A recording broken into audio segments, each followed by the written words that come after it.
Welcome everybody. So now welcome.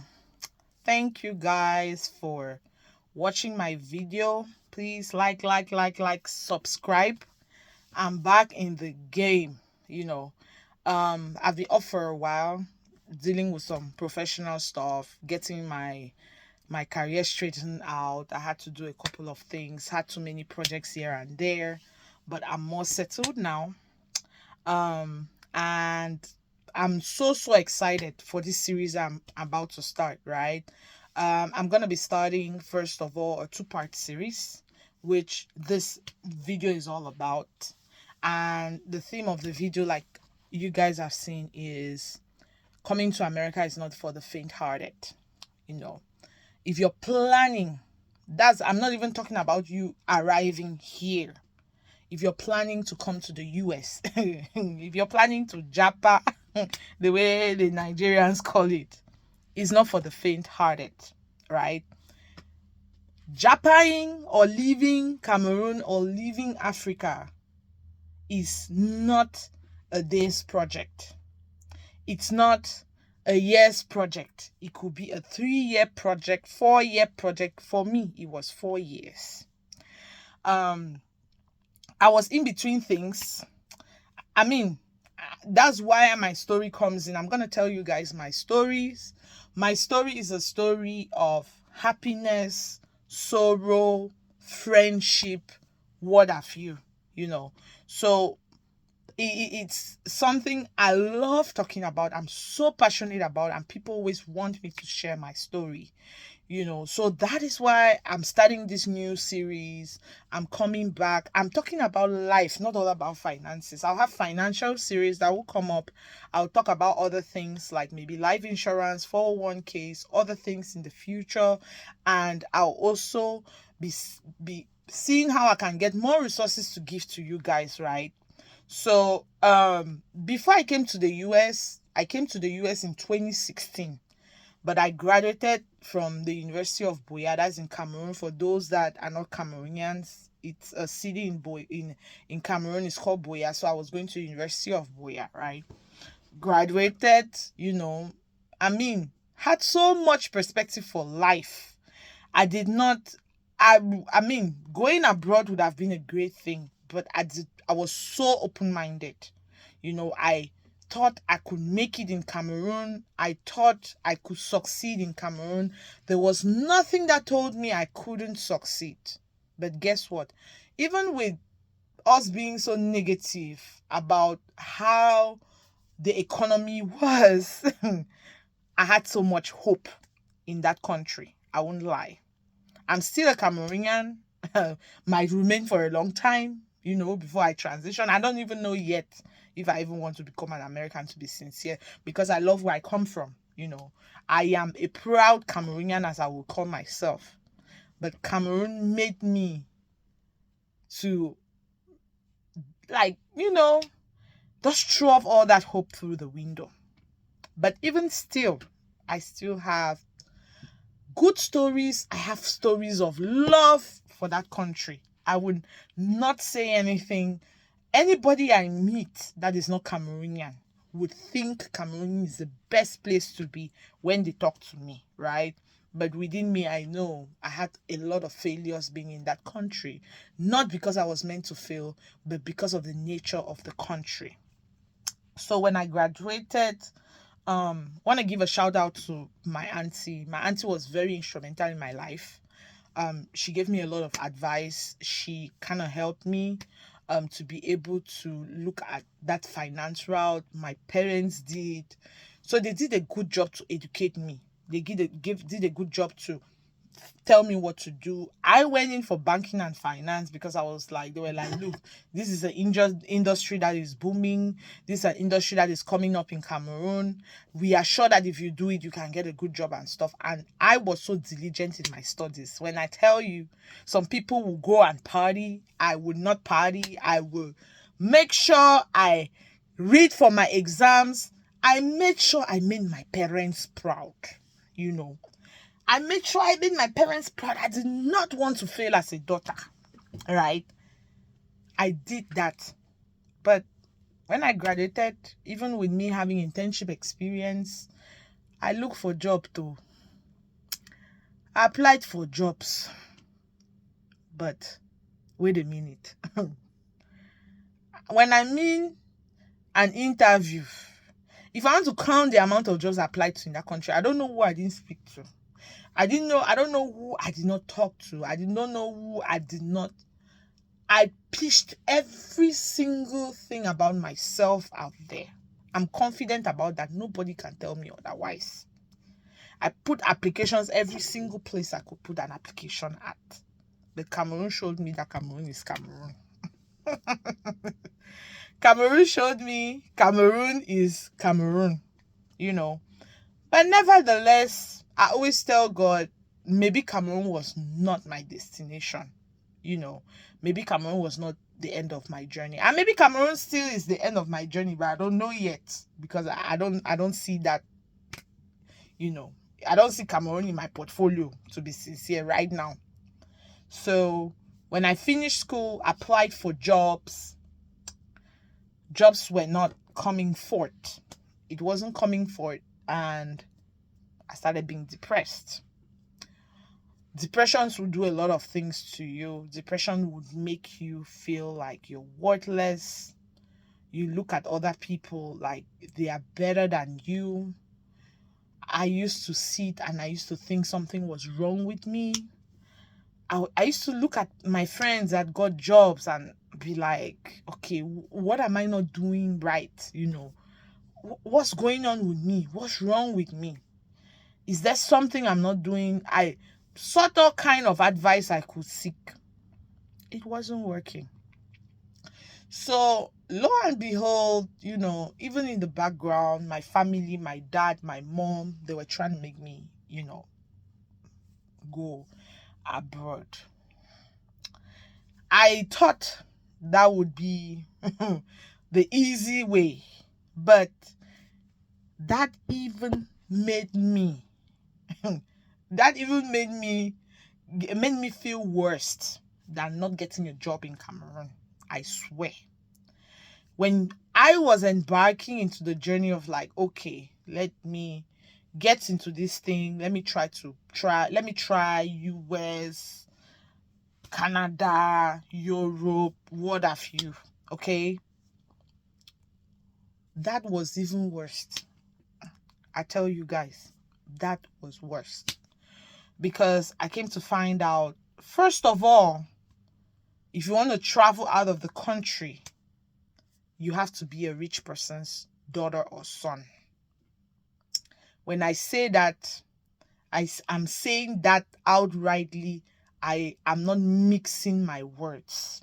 Because even if you want to take the road from Cameroon, pass through the Sahara Desert, or go through Mexico, you need money for a flight ticket. You need money to pay the smugglers. You need money to do this. So you don't leave Cameroon and you begin to take the road you want to go to Europe that you don't have money in your hands. It's not going to happen. So when I embarked in my journey, I was like, I want to go to America. I want to go to school. I mean, I had my uncles, my aunties in Europe. They too were also trying on their own side to see how I can go to the Europe. In my head, it was America, which was not a bad thing. But my friends, my brother and sisters, it was hard. It was a hard journey for me. And I don't wish anybody to go through that. Do you know what was hard? Rejection. I was rejected by my country. I was rejected jobs. I was rejected an opportunity. And then you go elsewhere and you're looking for it. You keep being rejected. And you begin to be more depressed.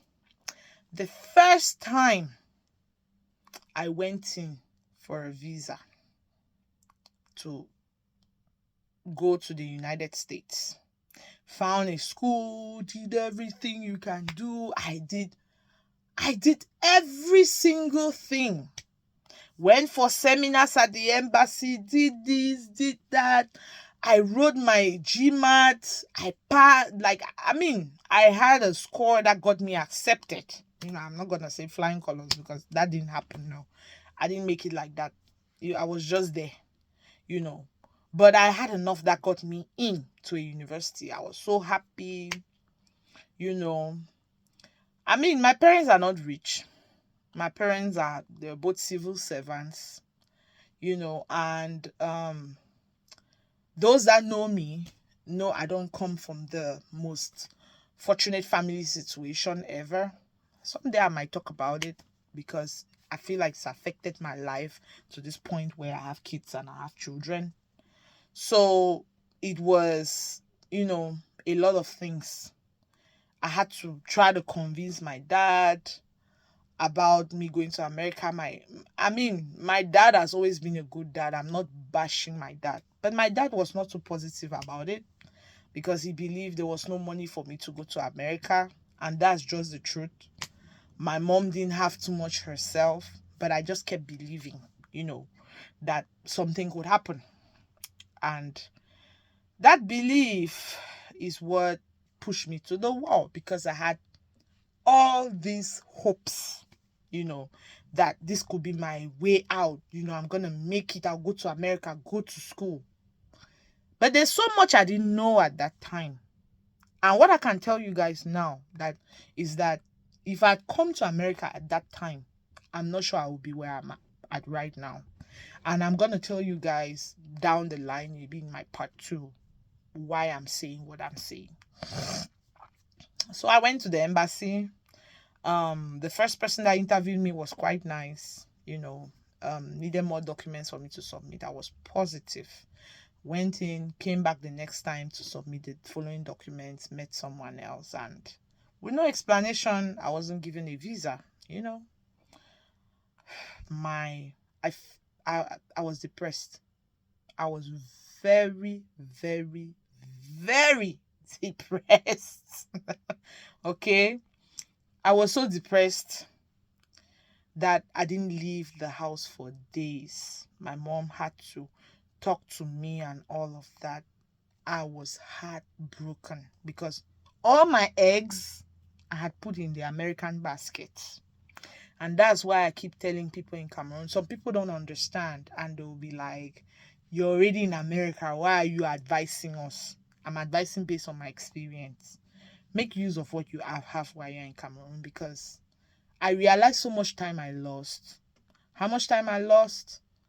How much time I did not take advantage of life because I was so entrapped into the American idea, and I got rejected. So in my rejection, there's a friend of my mom that owns a store. Shout out to Auntie Emerence. She has a store in Cameroon. She sells she sells second hand stuff. So she met me and was like, rather than you staying at home, you can come help me out at my store, just to get yourself busy. And I was like, well, when all this rejection happened, somehow we encountered along the way. Somehow we encountered, and she said she knew about what happened. I told her something like that. I can't remember the exact scenario. But then she still opened it up to me and told me, hey, if you don't have anything doing, I'm not going to pay you. But you can come and be with me. Just be busy rather than staying there. And I told my mom was like, it's a good idea. Rather than you sitting here, there's no job, nothing. Okay. I mean, thank God I was a very entrepreneurial, open person. So I went there. And when I tell you I built friendships, I was happier. I had something doing. I was making myself useful. I began to see so many things about Cameroon and arenas, opportunities, possibilities like in front of me that, I would have made use of in those 2 years, but I did not think in that direction. But I was just thinking about abroad and I felt sorry about it. I felt sorry for myself. Okay. So in that moment, I forgot about America. I turned that page. I was like, I'm not going to America. Truthfully, I'm not. I'm not going to America. And I told my mom, I'm closing the American chapter. Let me focus on my life in America, in a Cameroon. Let me live my life in Cameroon. Let me figure out how I can make it in this country, right? So I continued. I was doing what they call broken business in Cameroon, or secondhand business. I continued doing that. And then along the line, I started doing my own business. She was letting me buy some stuff, come and sell it at the store. And then sometimes I had like clients out of the store that would order stuff from me. I would deliver and stuff. And then I had my uncle too. I want to give a shout out to my uncle. Um, he gave me some money, helped me up to set up like my small business too. I was buying stuff, selling. I used to buy shoes, buy clothes, buy cosmetics, sell in the neighborhood. I I was beginning to see possibilities. I was beginning to already think about a future business in Cameroon, literally. Then all of a sudden, my dad brought back the abroad idea.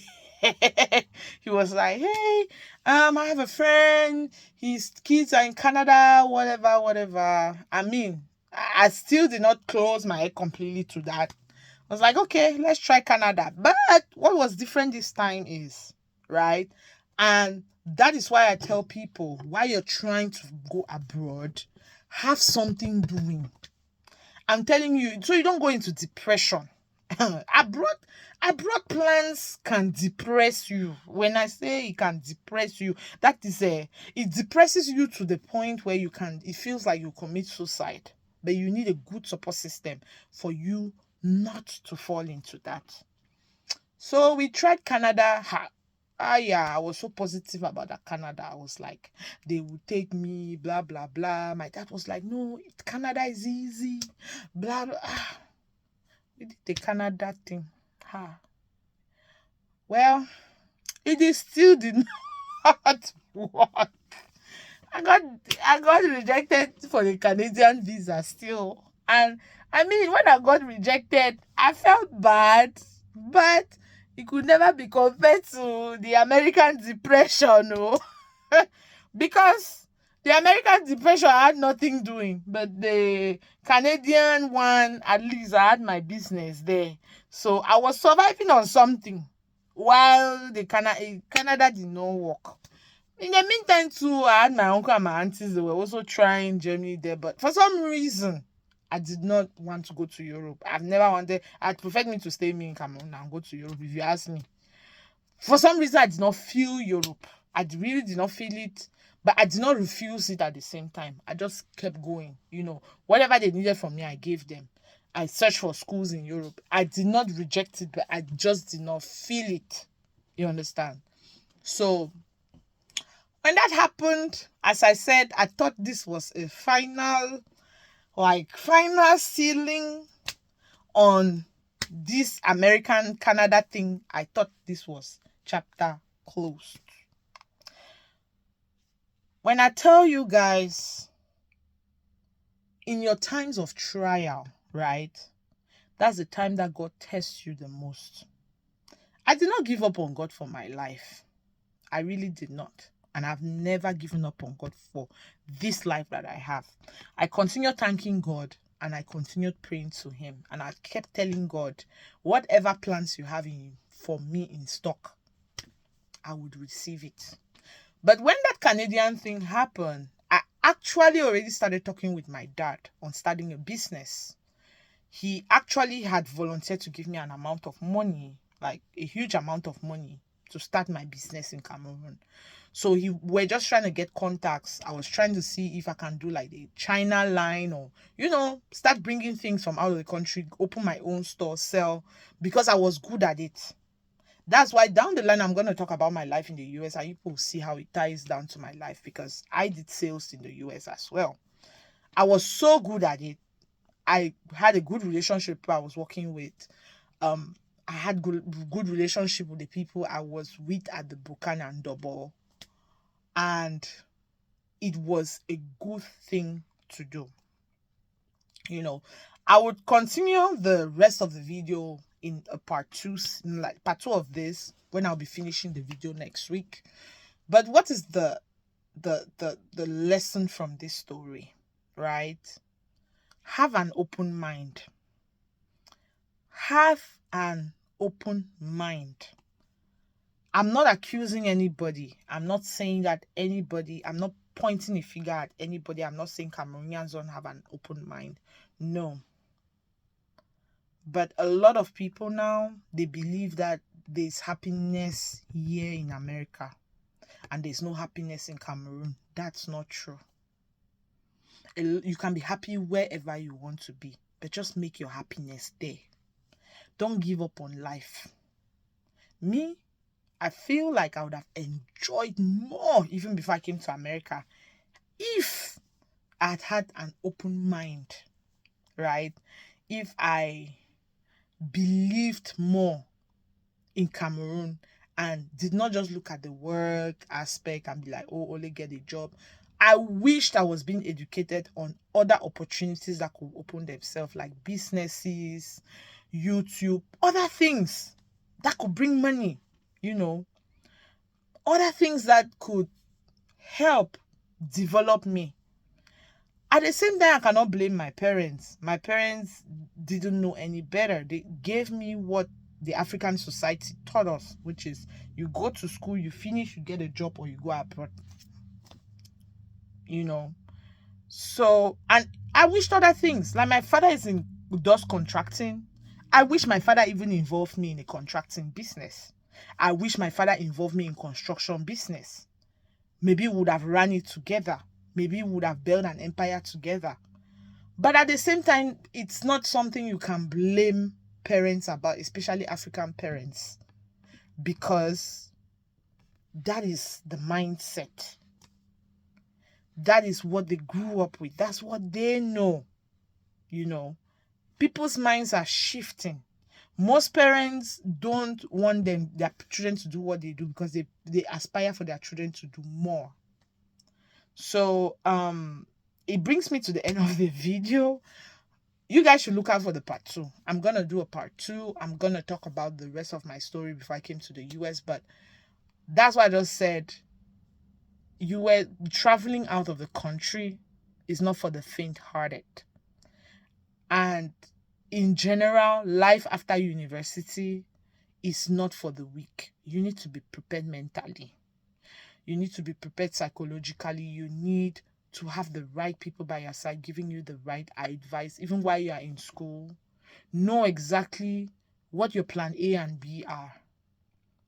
Like, okay, if I don't graduate today, what's gonna happen? Okay, if I graduate today, what am I gonna do? What will I do? How will I start?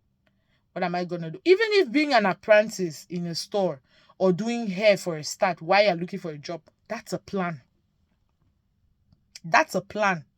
Because guess what? You'll be mentally upright when you have something occupying you, better than staying at home doing nothing. Well, it was nice talking to you guys today. I'm so excited because this is my first video after a long time. Subscribe. I'm all about life. We'll be talking about so many things. I love talking, so that's what I'm gonna be doing. I'm not doing anything special. I'm just gonna be talking. I'll do reaction videos at some points. We'll be talking about so many things. I want you guys to give me, tell me your own stories. Let's talk about this thing. Let's figure it out. Okay. Thank you guys. You have a wonderful time and peace out.